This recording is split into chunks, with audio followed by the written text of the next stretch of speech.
This is an Eye on Annapolis special update. Today we are joined by Eileen, Fogarty, and Bill Kardash, who are the co-chairs of the City Dock Action Committee in Annapolis, which is the, as I like to say, the committee of 100 that's charged with figuring out what the heck we're going to do with City Dock. I've been a little bit critical on the size of the committee. And you guys are getting ready to wrap up your work to a point. And we just wanted to sit down and see where we stand and sort of pretty much explain the whole situation to people that are listening to us. So welcome, and thank you guys for making the time to come out this rainy afternoon. You're welcome. Thank you. So, you and I were talking a little bit about how this whole thing started, and maybe I can just give you a couple of words about the origin of the City Dock Action Committee. You may recall about a year and a half ago, I guess it was probably the spring of 2018, where the city council, actually the mayor, had introduced legislation for MX zoning on City Dock to allow or to encourage a hotel development there. Right, and that raised the roof lines and the... It would have gone to 65 or 75 feet. Okay. The current limit in the historic district is, Eileen can correct me, but I believe it's 38 feet. Yeah, mid-30s. And so that MX zoning was to be introduced, I want to say it was March of last year. A group of us got word that the legislation would be introduced on the forthcoming Monday night, and we got the word on a Friday,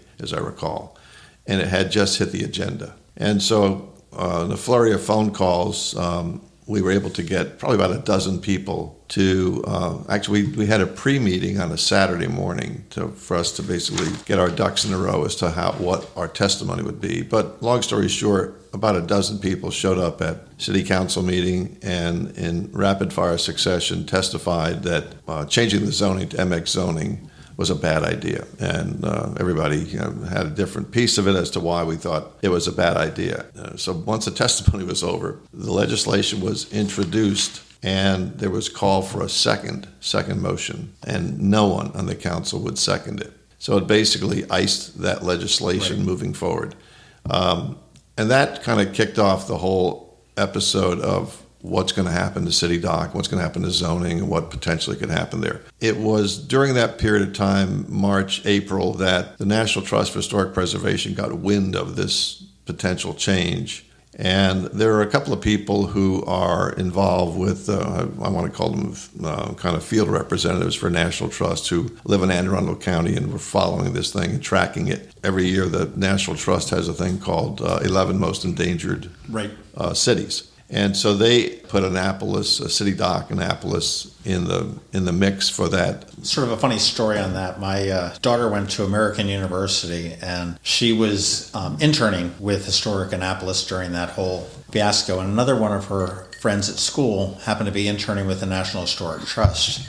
She was working on this 11 sites that are endangered, and she ended up calling Elizabeth, my daughter, saying, hey, okay, I need to know this about Annapolis because you live there and and whatnot. And Elizabeth says, oh, so they're, and I'm like, oh, they're putting, so it was a couple of interns that sort of blew the lid, but it was kind of. I do recall that you scooped the story, as I recall. It was kind of funny. It was like, oh, okay, so this is going on. And then I know that there was a meeting right down there at City Dock announcing that. Yeah, so by the time, about June rolled around, June of 2018, and lo and behold, out of 100, I think there were roughly 100 cities that were in the mix to be considered, Annapolis was selected as one of the 11, and the announcement was, I want to say June 20th or something like that of 2018, and there was a press conference held literally on City Dock under the infamous billboard.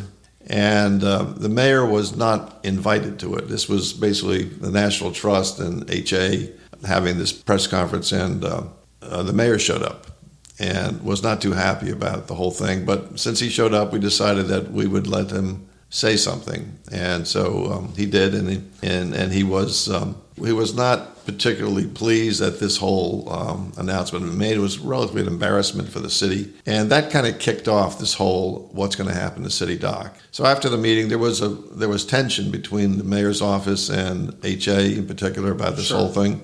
I think he felt that he was blindsided. We didn't. We neither sought the attention, and basically the the intention to change the zoning was kind of the thing that broke the camel's back. And so that during that summer of 18, we then started to figure out how do we fix some of the problems. And so the idea was there was a discussion about ULI, the Urban Land Institute, and getting them involved. We're going to have the meeting, I think, in August, and then it slipped to September. And by the time we ended up having it was the middle of October of 2018.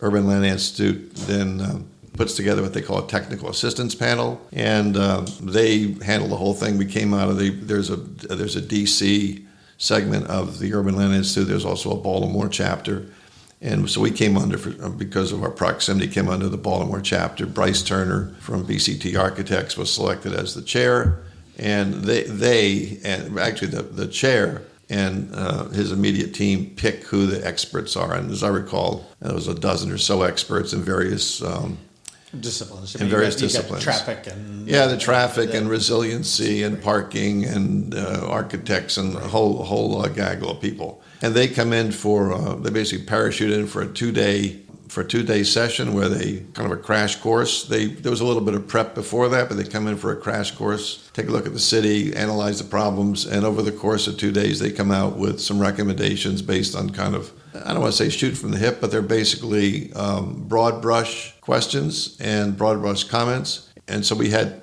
2 sessions in city council chambers. Both were standing room only. 150, 160 people who showed up to hear what they had to say. And for the most part, I would say that the questions that came from the audience were both respectful and deeply curious about what was really happening. After all was said and done, they come out with these recommendations. And then late October, early November, we started saying, and by that time we had the city and Historic Annapolis started closing ranks a little bit and getting closer as to, okay, we had this confrontation. We've come in with the ULI, the mayor. I literally recall walking into City Hall as the mayor was walking out. And I made the comment to him. I said, we really have to see if we could work together. And he said, I love what's going on. I just think it's great. I love hearing their ideas. Great. I love to hear that. And that kind of kicked off this whole thing. So come November, we then, HA then sat down and said, look, we need to move the ball forward. Quite honestly, we initially were going to do it internally within Historic Annapolis, but we decided that if this thing was going to get any legs, we really had to have the city involved because the city was too big a stakeholder for us to go. We didn't want to have come out with all these recommendations, long-term recommendations, to have the city say, yeah, but you never talked to us. So we approached the city, got them together, and we began to put together the City Dock Action Committee, which at that point didn't have a name.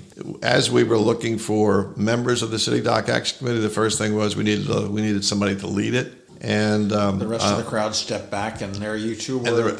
Well, actually, no. That came after the fact. I had known Eileen for a number of years. I knew her reputation as the former planning director for the city, and then moving on to Santa Monica and Santa Cruz and Alexandria, all places that have big problems that they've reconciled. And so I introduced the name of Eileen Fogarty to Robert Clark at Historic Annapolis. We brought her in, chatted with her, and concluded that she was the one that we wanted to lead the battle. The other thing, which quite frankly was, and I didn't realize it the first time, when I called her about asking if she'd be interested, she said, oh yeah, by the way, I was also the head of Gavin's transition team on planning, I guess? Land use. On land use for the city. So that was important because that was somebody that Gavin had some trust in. So we didn't want to give him an outlier who he's worried about if he's going to get sandbagged. So I thought the idea that Eileen had the mayor's confidence and she certainly had our confidence, she'd be the perfect one. So that's how we got Eileen involved. And maybe I can turn the structure of the committee over to Eileen and she can tell you about how we put it together. Well, I'm going to hire Bill for PR in the future. That sounds great. It's interesting. They approached me in the winter, and at that time, the discussion was, would you like to lead a committee? We'll have 12 people, maybe 15, but we want to keep it at 12. 6 from the Historic Annapolis and 6 from the city, and it'll be a few months.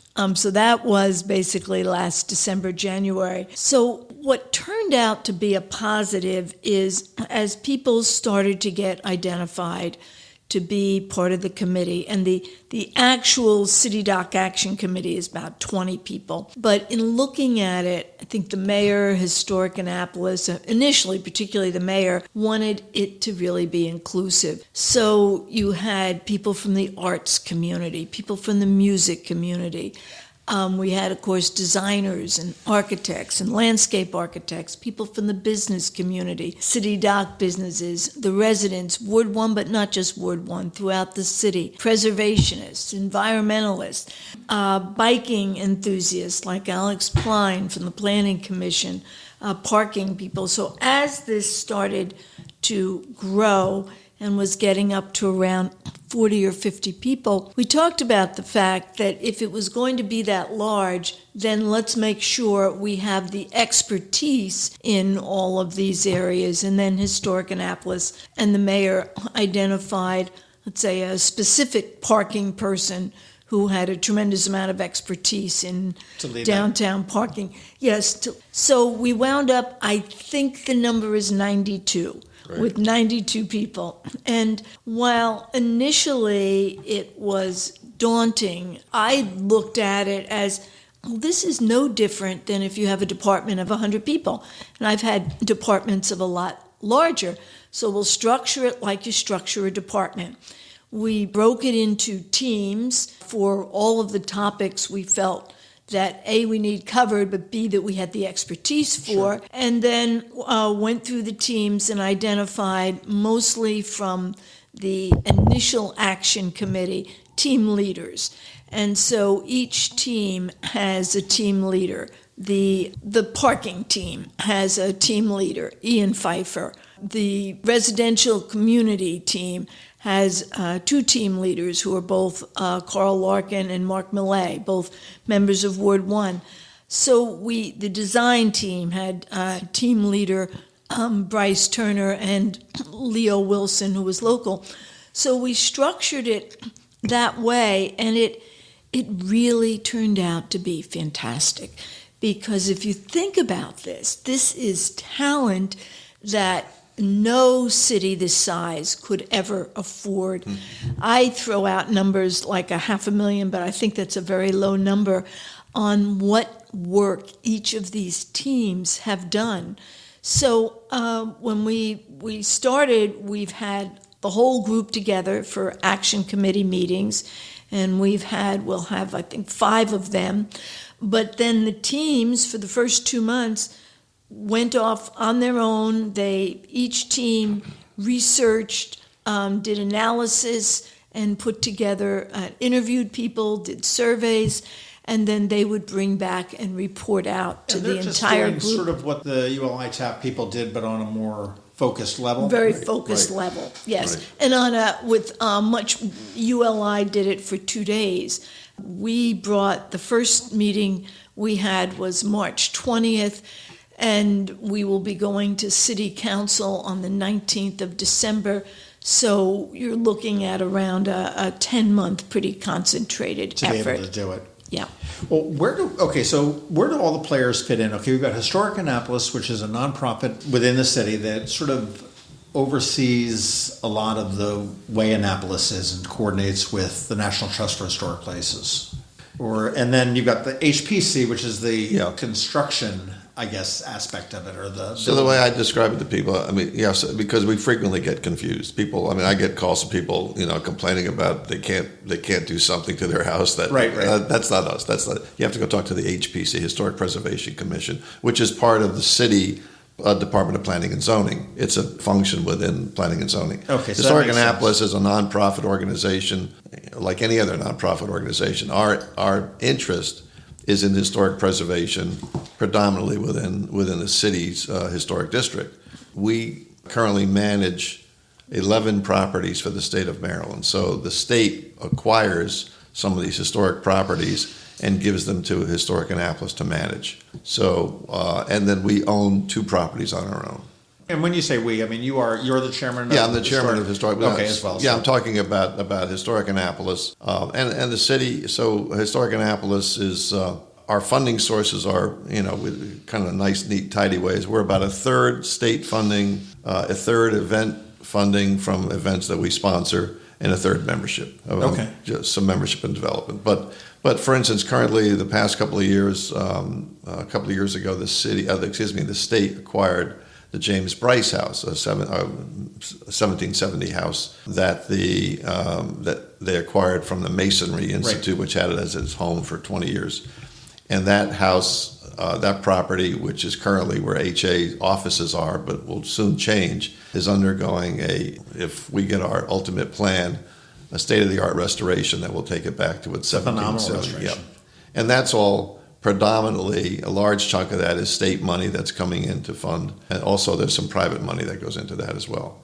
And, that's a multi-year restoration. We recently completed a brand new roof on the house. The stuff that's going on, if you haven't had it, you should, just on your own, come and get one of our hard hat tours, wander around, and with Willie Graham, who was the lead preservationist at Colonial Williamsburg, have him walk you through. It's fabulous. Fantastic. Well, okay, so Historic Annapolis then has no, I won't say legal standing over anything you've got influence, but not a legal standing. I mean, you can't dictate and say, we need to do this. You can just lobby and you can do what you need to do. Historic Preservation Commission does, vis-a-vis through the council and whatnot. They're the ones that are actually going to control what may be built on city dock. Correct. City obviously has to approve what goes in through the city council as well, and you've got to get a buy-in from that. We've studied city dock a number of times, and nothing really has ever come from it other than the parking lot remains, which I think at this point everybody can agree that it needs to go. Where to put the cars is the big question. Right. But what sets this committee apart from the prior studies that are... I think that's a really good question, and the answer, not to be overly simplistic, but the answer is both size and momentum. So if you think about the people who have been involved in this, 90 people, that is not just 90 people. Those 90 people may represent 40 or 50 organizations. So you have a very large group of people who have put a tremendous amount of blood, sweat, and tears. Initially, it seemed like it would be a disadvantage to not have hundreds of thousands of dollars for consultants. But if you think about it, all of this work has been done by Annapolitans who have met together as a team. Then they've reported out to the larger group. The larger group has kicked these ideas around. There have been changes for the maritime group, may have a difference of opinion from the programming and arts group, and those things have been changed. So what you have is something that is a melding of a large group of people who've put in a tremendous amount of time, and something that's pragmatic. That's the other thing there.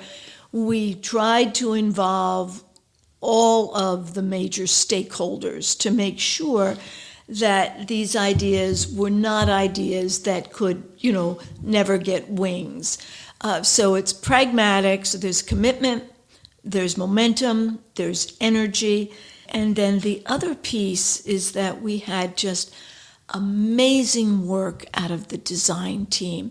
So you have all these ideas from all of these people. The design team worked on them and brought back at every meeting, does this design work? Does that? What do you think about what we should do with the cars? How much open space should we have? For example, there's this gorgeous, elevated, terraced open space, but there are still some cars left on City Dock, and that comes from working with the business community, them saying we want some left. So it's a combination of all of that coming together, and we are now putting together with the city an implementation strategy so that we can actually next week say to people, here are going to be the next steps. So one word that Eileen forgot, which I think is important to this equation, is consensus. So we refer to the plan and the result as the consensus plan,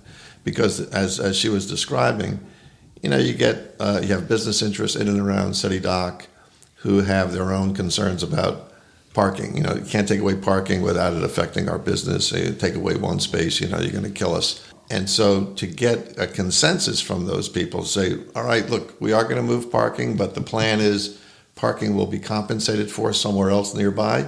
Basically, the doctrine has been don't take away a spot without putting it somewhere else nearby. So that's getting discussed. And so you have the businesses having buy-in on what's being proposed, and it's not going to be a death knell for their businesses, which includes parking, which includes access. You have the bike enthusiasts who have their interest about what they'd like to see downtown. Certainly the resiliency question about what's going to happen with both nuisance flooding and sea level rise. We have to whatever is going to happen there. The big cost element is going to be around resiliency. It's not going to be about building out park. It's going to be about how do you waterproof the area for the next generations. And so that's a big part of it. So all these things are all tied together as far as consensus. And that's the ultimate thing that we think is, while we have this momentum and this strong interest from these groups, ultimately the thing is that there is kind of I don't want to say there's a kumbaya yet, but we're getting to the point where people feel comfortable that they've been listened to. That's what it sounds like to me. I mean, it sounds like that you've got a group of people, and it sounds like I'm going to be eating my words with my criticism on the Committee of 100, but and I don't have a problem with that. But I mean, it sounds like you've got people that have skin in the game. Yep.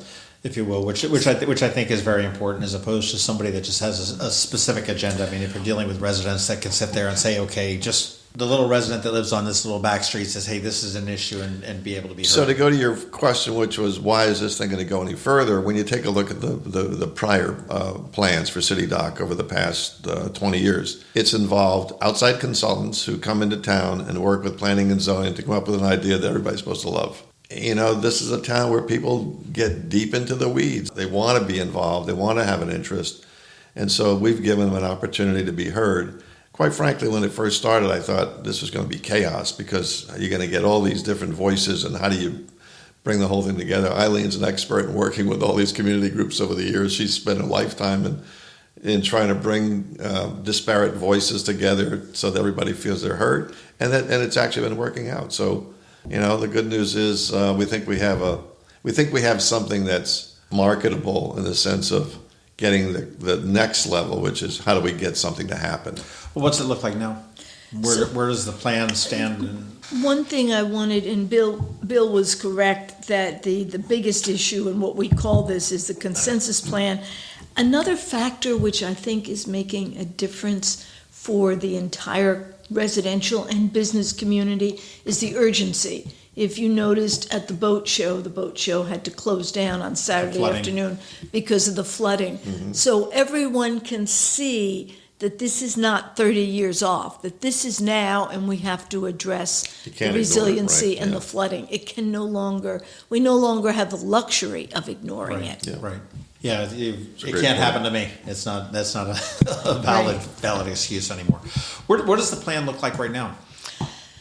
So there are really two aspects to the plan. One is a diagram, and it's a diagram that involves the entire City Dock area. It identifies where the resiliency and the resiliency barriers will go.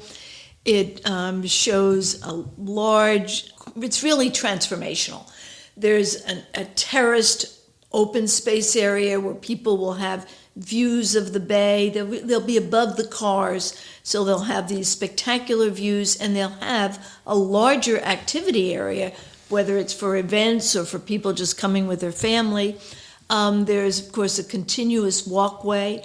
The circle has been retained, but it's a little bit smaller, and there's a lot more greening and pedestrian connections.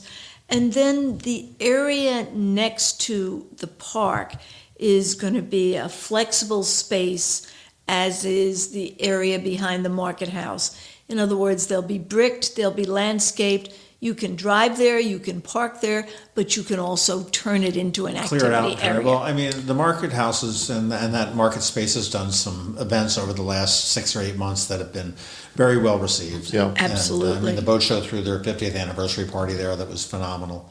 So the other thing that, just kind of building on what Eileen was talking about, one of the things that we did, which I think was unique when we approached it, I probably should have said this early on, is that we focused on just publicly owned space. So when you think about people who say, well, what's the hotel going to look like? We don't know what the hotel is going to look like because we're not dealing with privately owned land.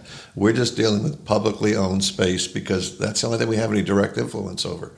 So the parking lot, if you will, the whole city dock, Susan Campbell Park, all the places where they're parked, that area basically up to the curb is what we're dealing with because that's what the city has control over. Ultimately, what happens there, my personal view, is that it will influence what's going to get built around it. And because to some extent, there was talk about a hotel on the city dock, whether it's a boutique hotel or a more elaborate hotel. There are FEMA guidelines which require that whatever's going to be built there, that's all going to be elevated. So if there were a hotel there, it would have to be, the first floor would have to be anything but rooms. You couldn't put, you could put, I guess you could put a cafe or a bar or a reception area, but you couldn't put any rooms there because it'd be in a floodplain. Right. And so you'd have to have rooms at what would amount to the second floor and above, which with a height limit kind of contracts what can happen there. One of the things, you're squishing it down. So one of the things that continues to be said is maintain the bulk and height and mass of what's in the historic district. That's been one of the premises that came out of the out of ULI, and we continue to maintain that. So that will limit, at least currently, that will limit height restrictions to what can go in there. The manner in which the park will be ultimately designed and constructed will also influence the footprint of buildings that might have been able to come into what I'll call publicly owned space. There was talk about where the existing Latitude 38 restaurant is, that some of that might encroach into public space. Well, not if it's consumed by a park. So some of what's happening down there, and I think it was the right decision, let's just focus on what the city has direct control over, public space. So there is a promenade that will go. It will start over basically at the Burtis House, right, and we'll wrap all the way around Eagle Alley, and we'll go as far until you get to the Fleet Reserve Club, where guess what? All of a sudden you hit private property. Right. So there are three. There between Fleet Reserve, Pussers, and then also the Yacht Basin, and then obviously the Yacht Club. That's all privately owned, and maybe over time those things will change. But right now the promenade would terminate at Fleet Reserve, although very cleverly the design team has brought it up Newman Street. So if you get to basically... So it ties into the sidewalk. So it ties on, it kind of becomes a big continuous loop. And when we're talking about the city dock area, I mean, we are talking, you mentioned Susan Campbell Park, the parking lot, which we all know down there, the market house, the market space, because the market house is publicly owned. Right. The Hopkins Plaza, which adjoins Market House. Okay, and then you've got also, there's a parking lot on either side of the 110 building. I believe those are city lots. Correct. Yes. So you're kind of going down to Newman Street? Is that where it sort of ends? Newman Street is yes. Newman Street on the one side, on the one side of Eagle Alley, and then down to the Burtis House on the opposing side. Side. So we abut the Naval Academy. The other thing, and Eileen can elaborate on this, but the Burtis House, which was in play early on as far as maybe it gets relocated, maybe it gets demolished, maybe it gets, whatever. The ULI recommended leaving it in place because the value and the historical value of the building is not just what it is, but where it is. And so the Burtis House will be remaindered where it is. It will be elevated. The plan is to elevate it to meet the FEMA guidelines. It will probably, this I think everybody, including the city and HA, agree on, it will probably become the new home for the harbor master. And that building is currently owned by the state, right? It's owned by the state, and it has been under long-term lease to the National Sailing Hall of Fame, right, which has since left to go to Newport. So it's in the process of being de-accessioned by the state, and it's a long, arduous process when you de-accession a property. HA has expressed an interest in having that property be added to our portfolio. Certainly, the city has pursued to it. have it surplus And there's half a dozen different people have put in for use of it, for use, ownership, whatever of it. I think one thing I would add to your earlier question, where you said, what does it entail? And I physically described it, but the other part of it is, so there's the physical plan, but then there are all of the recommendations that come from the teams, recommendations on resiliency, recommendations on a cohesive parking strategy, recommendations for Burtis, financial tools, recommendations, how to implement this, recommendations for maritime. When we started the process, we had the group identify 5 principles. One was this is going to be a great public space that everyone could enjoy and access the water. The next was protecting the residents and ensuring the vitality of the businesses. The next was no net loss of parking. The next was retaining the scale and character of the historic downtown. And the last was fix the flooding. So those have been the big issues driving. One thing as I look through, I'm looking at a schematic or a drawing rendering of what it may be, and one of the problems I hear from businesses that I talk to is that they don't get the support of too many locals, and you hear locals that just don't like to go down there. And certainly I'm looking to see a park is certainly a reason, a big reason to go down there. It's certainly a big reason to go down there and hang out for a little bit. I've always been when Chipotle came in, I know a lot of people squawked about that, and I was like, well, they hang up their shingle, they're going to get 500 people a day that are going to go through the door, and they're not always going to eat a burrito. Sometime they're going to want to go and buy a Sperry topsider or something. They're going to realize that it's there. And I think that, and I got to be with everybody, I mean, I think if we can green City Dock, that's going to just naturally help the businesses. And if there is any kind of loss in parking, and I do disagree I don't think we have a parking problem. Again, it's the perception. I do go down there frequently, and I have never, well, I say not never, but New Year's Eve, 4th of July, boat show, maybe commissioning week, I've got issues where I have to go really to the secret hidden spots that I don't tell anybody about. But a piece of that is the businesses talked about and the committee recommended. The first thing to be done is Hillman Garage. So Hillman Garage will come online, the new Hillman Garage with additional spaces before the construction of the City Dock. Sure. And that's, that was what we needed to do when we couldn't get out of our way for the garage potentially at Green Street Elementary School. So the other thing, you're talking about attractions for what could happen on City Dock and the businesses and the vitality, et cetera. One of the things that we've talked about is to provide, especially during the summer months, basically from what we'll call it from April to October, is provide opportunities for what I'll call pop-up businesses here. The first thing would be to offer those opportunities to businesses already on City Dock as opposed to some third party coming in and deciding they want to sell ice cream.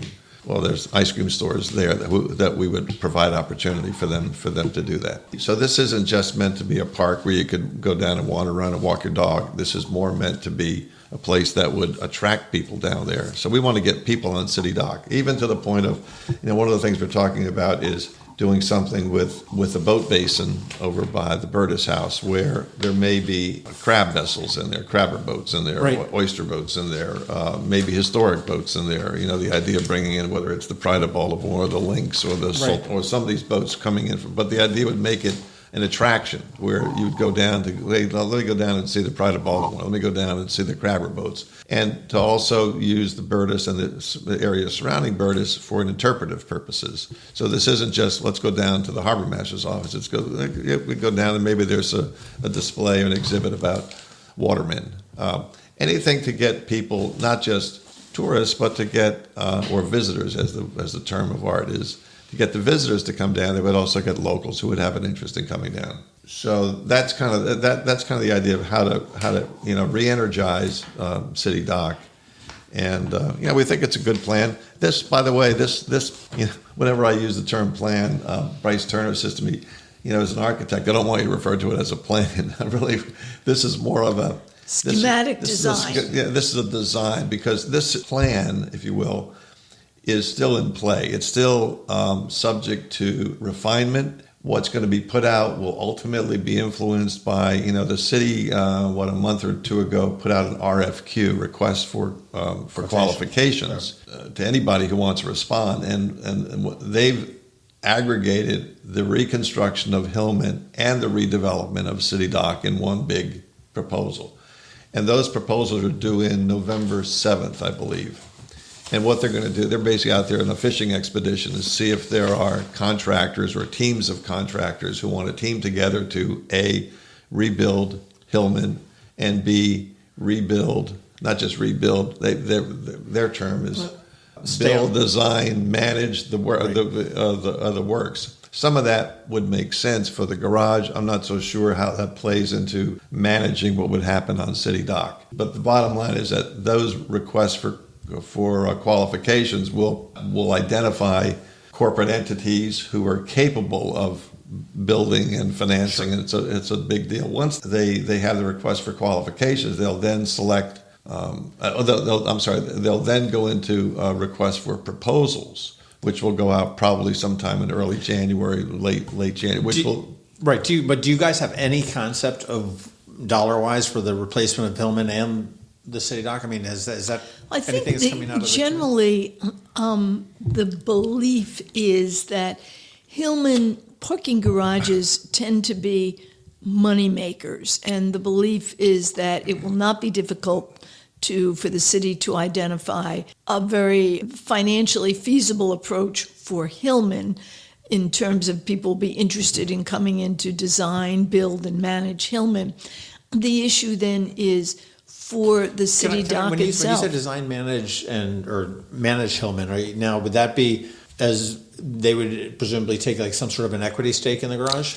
I have no idea. That's what the city wants to see. The city wants to hear from people. How will you finance this? What are the options? Okay, so if somebody comes in and says, I'll build it and I want to own it for 20 years. Yeah, I think one of the things that from the early side, now, quite frankly, I haven't had this recent conversation with the mayor, but early on it was the idea of how do you do this with private money?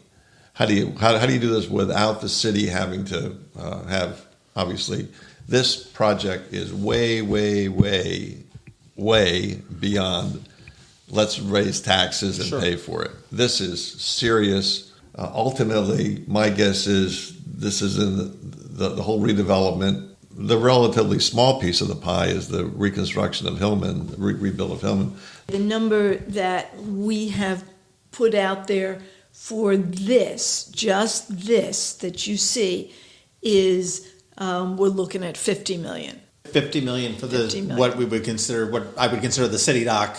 Yes, all of the City Dock. Right.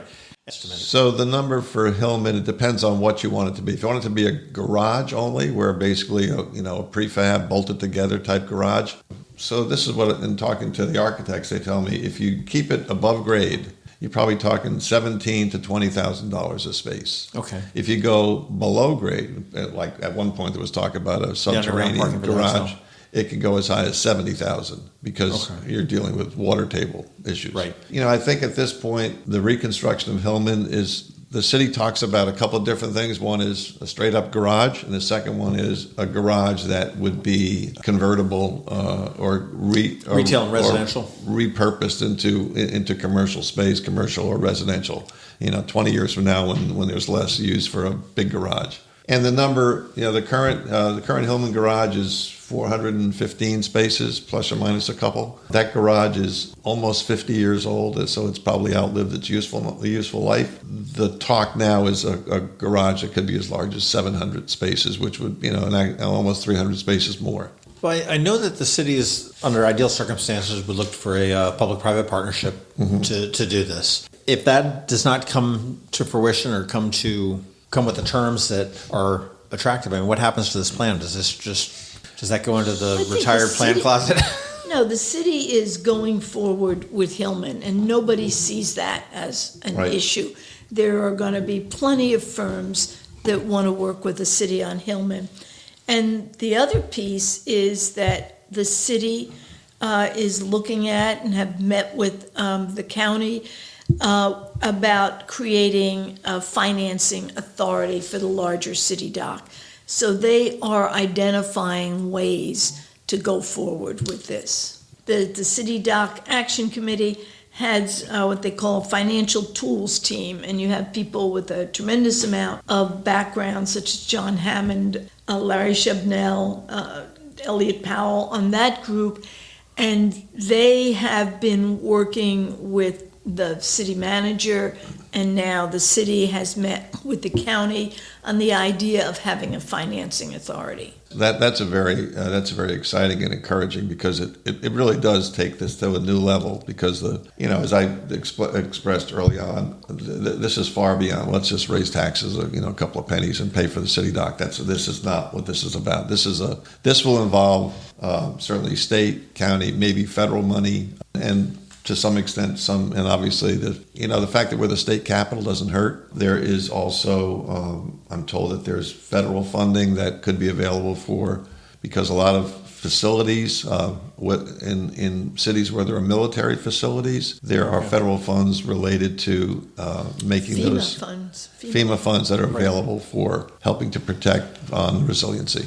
What are the next steps on this? So, okay, you're somewhat wrapping up your work, you think, for the committee, and you've got a presentation to the council. We will be meeting with the committee next week on the 29th of October to lay out the design diagrams and sort of the transformational images to hopefully get the support of the committee with that. We then will be putting together a short sort of reporting out for the council, and we meet with the council on the 19th of December. And we will be looking for the council's support at that time. And then we will be meeting again with the committee in January to sort of, here's how it's gone, what role and how can the committee members help as this goes forward. Okay, so this whole couple months thing for you didn't work out too well. No. And is the city council, they seem very willing to move forward with this. Are they obligated? Is there a legal obligation or any kind of a codified obligation that they need to move forward with this? That's a good question. That's actually come up a couple of times. And the answer is, I don't know for certain if there's a legal obligation they have. Well, certainly if they adopt it, the city council can choose to endorse it, they can choose to adopt it. And if they adopt it, then you've got the framework in place. Let's just say right now the city council said, we love this. You guys have done a hell of a job. We've identified contractors that can do this. What would you, and I think Eileen, you could probably answer this better just based on your experiences. What are we looking at as the time frame? How long would it take to redo City Dock? So the City Dock portion of it, the concept design is 2021 to 22. The construction should be finished in 23 for the City Dock. Hillman should be finished. So the Hillman is done first. City Dock will be constructed by the end of 2020. Well, I wasn't looking for a specific time, but so basically it's almost like a 2-year project. It's a 2-year project, yeah. Yeah. So that's going to be the disruption of businesses. Right. Is a little bit shorter. Okay. So Hillman Garage should be constructed, hopefully by October 2021. Okay. January, February. Right, so that'd be. So you're looking at 18. Yeah, probably 18 to 24 months is a reasonable time frame for it. So all said and done, we're looking at probably 4 years. 4 to 5 years max. And then the grass is going to be pretty and the benches are going to be out. Correct. Yeah. Which is pretty exciting. It is. It's an aggressive. Is that now based on your experience? Is that a reasonable time frame? Yes, it is. We put in. I worked with the city, with the Public Works director on this, and we laid out a reasonable time frame to establish the financing authority for the city to get Hillman done, and then after the financing authority is established and the construction is underway, to do the concept drawings and then the construction for City Dock. And then construction could do. So now you've just got to wrap up. You've got a meeting on October 29th, you said? Correct. And that is going to be the meeting of the Committee of 100. Yes. And everybody gets their buy-in there at that point. When are you planning to put this out to, I guess, the general public to take a look at? Well, we would hopefully put it out right after that meeting. Right after that meeting. And then we do the presentation to council December 19th. And that would be a meeting that I would suggest everybody come and see. I mean, you'll be able to hear it firsthand and whatnot. Right. And then, of course, before the city adopts it or whatever they decide to do with that. There are a lot of stages for input. So we've had a huge amount of input during this process. We had a community meeting with a few hundred people. We've had, I think, 8 or 10 workshops in the community. So this is a schematic that's being brought forward. Then when the actual conceptual design gets prepared for the City Dock, which will probably be in 2 years, there'll be a whole nother series of outreach and input, because that will go into more of the detail, a little bit more detail. In this plan here for both of you, is there anything in there that you guys personally either don't like or would like to see or is missing? I mean, are you guys happy, very personally, both very happy? I would say, there are, need another slip for your boat or something? You never get exactly what you envision, but I think what I've seen, I can accept and embrace as certainly a major improvement for what's going down there. And again, I just want to stress that this is kind of I don't want to say a first step, but certainly because we're further along than the first step, but this is a concept that's to try to, that the designers, the architects, the landscapers it's still somewhat of a work in progress as to ultimately how it'll be. But I think as far as, green space, promenade, resiliency, the elevated park, that's all pretty much, that's 90% agreed to. It's a win. Parking, there's some parking there that's still being discussed about, how many spaces do we want a remainder there? And some of those things I think will still get fleshed out as this thing marches down. But by and large, I would say, and I think if it goes to more public testimony, I don't expect a whole lot of public pushback as to what the heck were you guys thinking. I think for the most part, we've given people opportunities either directly through the community groups. The whole thing has been very transparent from the get-go, and people have had the opportunity, as you said, to do that. We've got half the population of Annapolis on the committee one way or another. But I think something that's really transformative about it is the terraced open space. Because if you think about the issue we're facing today, which is the flooding, here you're going to have a terraced open space with shade, which is green, that people can enjoy. They can enjoy the views. They won't be flooded out. And they also won't be sitting in, blacktop in the heat of the summer. Baking in the sun, sure. Right. Yeah. So the other thing that I want to mention, because I think we kind of, I don't want to imply that we've neglected it, is a lot of this is, so we've had several meetings, and we had a walkabout a couple of weeks ago with Paul Jacobs from the Boat Show. It's our intention to be as accommodative as possible, and he's certainly going to have to make some adjustments to how the boat show lays out, but our intention is not to jeopardize that relationship. It's a huge part of the DNA of Annapolis. So we expect, for the boat show, in a perfect world, they'd have a flat lot with no trees and no right. That's not what we're trying to develop downtown. So he seems amenable to making adjustments and has implied that he can make adjustments. He just doesn't want to have to reinvent the wheel. But the idea would be that something as important to the DNA of Annapolis is being protected, and that's our intention, and it's our expectation that's going to happen.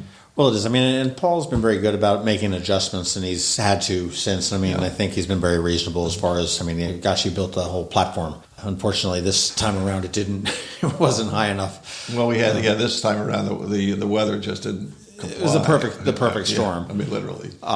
To do that. So I think that's great. Now, and when you talked about the terrace thing, and for the people that are listening, and this is almost, I'm going to say certainly not the height, but we'll say like an Aztec Aztec pyramid, where it's a stepped type down. Now, obviously, is that going to be the solution to, or a big part of the solution to the flooding, the sea level rise? Yes, there will be parts of City Dock, such as Susan Campbell Park, that will not be inside the resiliency walls, the resiliency barriers.